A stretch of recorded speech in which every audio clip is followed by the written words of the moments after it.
Yesu ashimwe nk'uko bisanzwe. Uyu munsi rero ijambo ry'Imana mbazane nuko Uwiteka aje kukuzura, aje gutuma ibyari bisinziriye bikanguka, aje gutuma ibyari bihagaze bigenda ku buzima bwawe, aje kubwira ibyari biryamye ngo bihaguruke.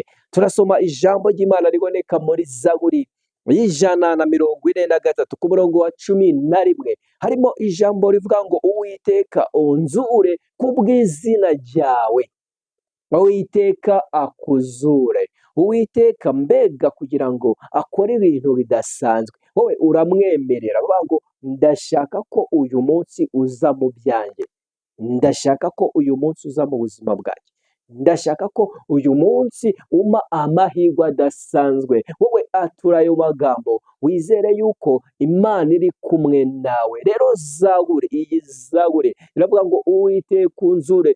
Dawidi yarabonye ubuzima bwanze, abona ibintu bigoranye birimo biza ku buzima bwe, nk'uko nawe hari ibintu uri kureba muri iyi minsi ukabona birimo birakuzengereza. Rero ijambo ry'Imana rivuganye nawe yuko Imana igiye kuzura ibyari byanze ku buzima bwawe, igiye gukora ikintu kidasanzwe, igiye guhindura amateka y'ubuzima bwawe. Icyo usabwa n'icyo wowe ni ukwizera, ni ugusaba Imana, ni ukuvuga ngo Mana, ndabizi ko nakoze ibyaha byinshi cyane, ariko uyu munsi nakiriye imbabazi zawe. Vuga ngo Mwami Yesu, nakiriye imbabazi zawe, nakiriye gukora kwawe, ndashaka ngo unzure, nanjye unzure, nkureho umwuka w'abadayimoni, nkureho imbaraga z'abadayimoni, nkureho icyangiro, ndashaka ko unzura. Yesu arakuzura.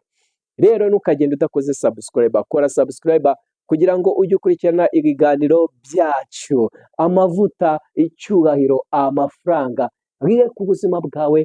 Imana ikugirire neza.